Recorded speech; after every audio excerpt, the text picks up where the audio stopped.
I mean, stock clutches probably doesn't have new bushings in it. You know, probably has a Transgo shift kit in it.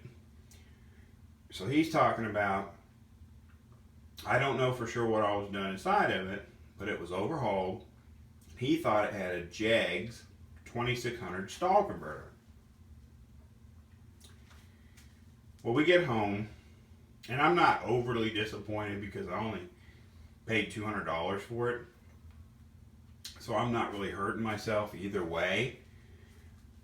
But I get home, I start worrying because I'm not a transmission expert, but I happen to notice that you can, excuse me, turn the output shaft, because I had the tail shaft extension off, and you could grab that tail shaft and you could run it through low, second, drive, neutral, reverse, and you could turn that shaft in either direction.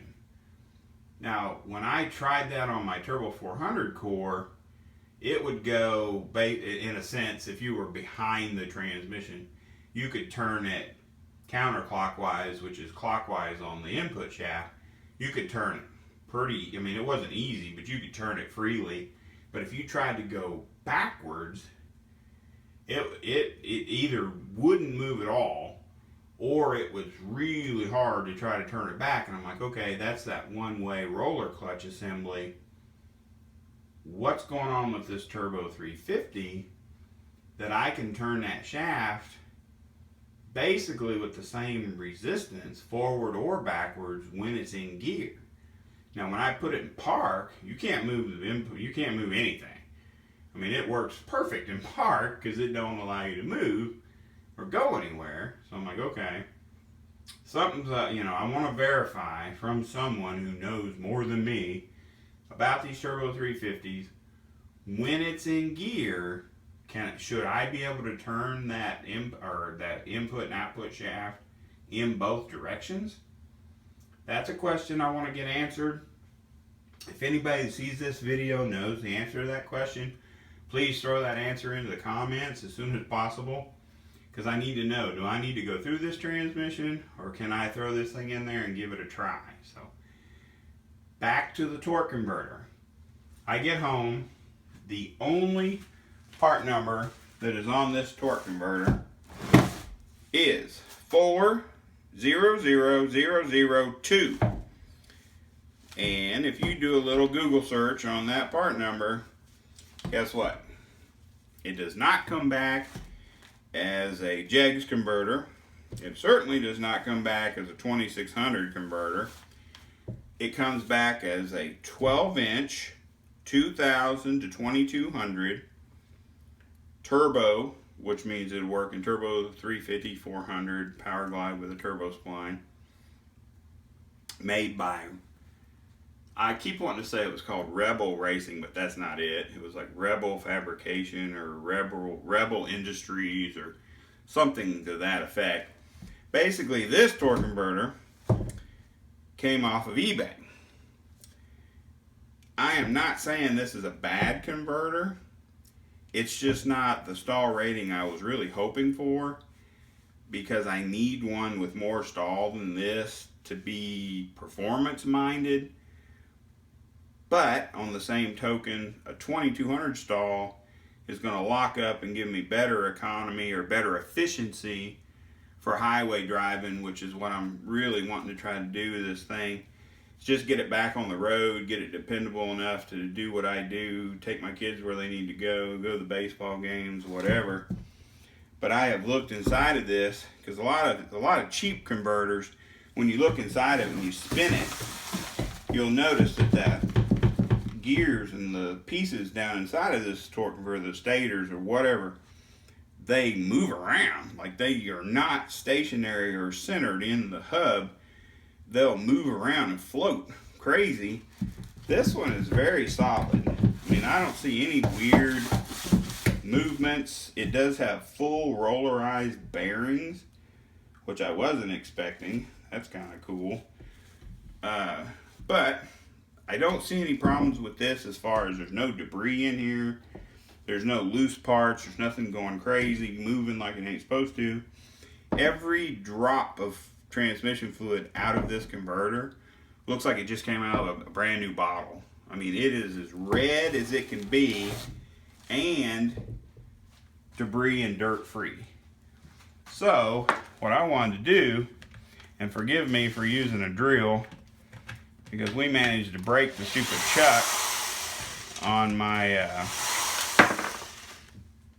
cordless drill.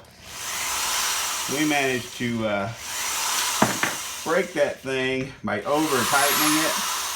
I haven't been online yet to buy a new one. So we may make a huge mess here because I haven't had this pan off. I did notice that it was missing a couple of the bolts on that driver's side, so I'm assuming that's from where I had the shifter hooked up. But I want to pull this pan off and just get an idea how bad did my impulse purchase mess me up this time.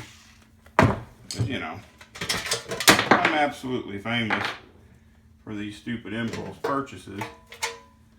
Let's see what we got.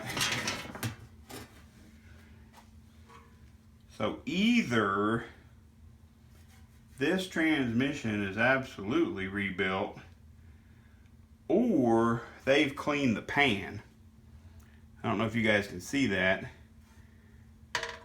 I'm gonna, well, look here.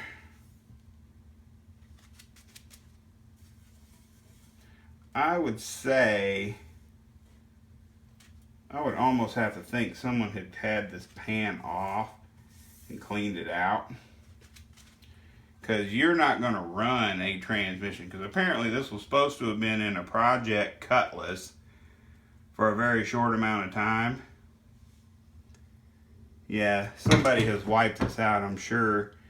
Because if you look down inside some of these ridges, there's a little bit of, let me see if I can get some of it on this rag.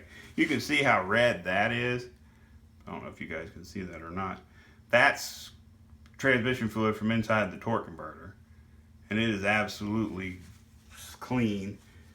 But if you look inside this pan, you can see little evidence. Let's see what else we can get here.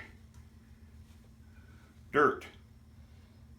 That would, you know, I would just consider that normal clutch wear and dust. But I'm just saying, don't be naive enough to think that when you pull a pan off of a used transmission that it's going to be this clean. Somebody has dumped this out and at least tried to wipe it clean. So the mystery deepens to where we still don't know where we're at on our transmission as far as whether it's actually rebuilt properly, good enough to run. I don't know. I personally was not really wanting to have to rebuild a transmission.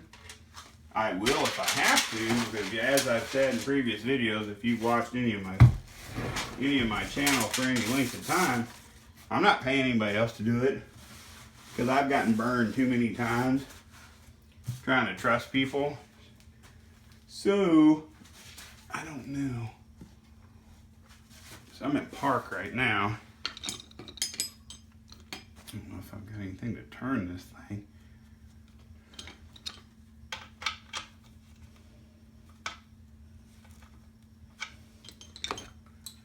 Just see if that thing still does that weird backwards.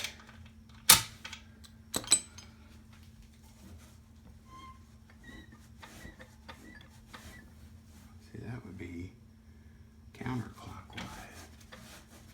See? And when you turn it from the input shaft, it doesn't always engage the output shaft. But if you take this tail shaft housing off and grab this shaft and turn it, it'll always engage the front input shaft. I just think it's weird how this thing picks and chooses. Like right now I'm turning the input shaft and it's doing nothing to the output shaft. I don't know if that's normal. Don't know if that's normal.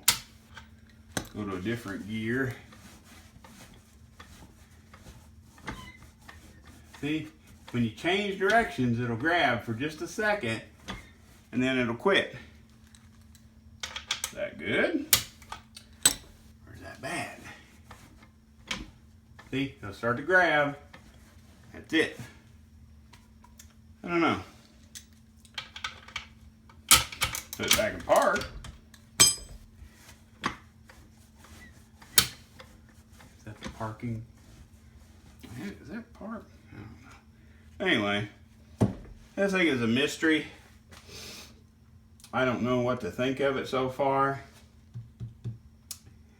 I'm worried that I got took, but I want to believe that it's okay just based on the reputation of the person that sold it to me. Like, I absolutely have full confidence in the person, but perhaps he didn't know the full story. You know, I mean, it's possible that he was told one thing, he trusted his friend. Maybe his friend tore this thing up. Maybe he rolled the sprag in it, trying to hot rod it or whatever. Who knows? You know, I mean, look at this screen. If this transmission's been run, why is the screen dry? You know what I mean? That's like a brand new, that's a brand new pickup screen. It has no fluid in it at all. That fluid has never passed through this filter. That's not good. That is not good. Because if you got a brand new filter, someone's already pulled the pan off and cleaned it up.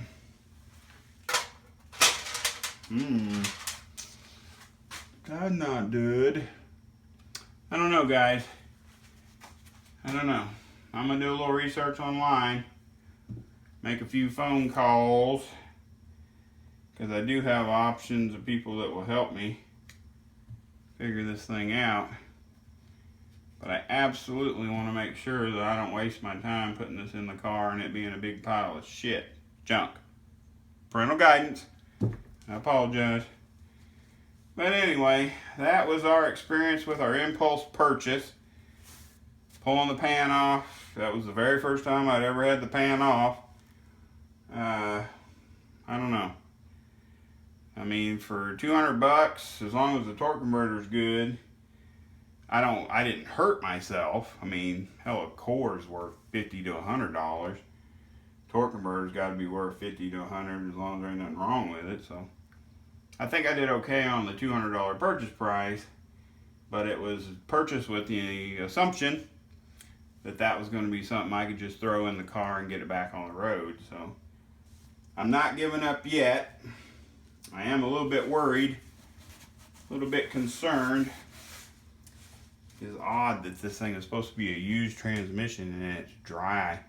I mean, I've barely gotten any transmission fluid leaking out on the table, which came out of the stupid D10 or kickdown cable hole. So anyway, we will continue our research and try to validate whether this thing is up to task or if it's going to need some help. So anyway, I appreciate you guys watching the videos.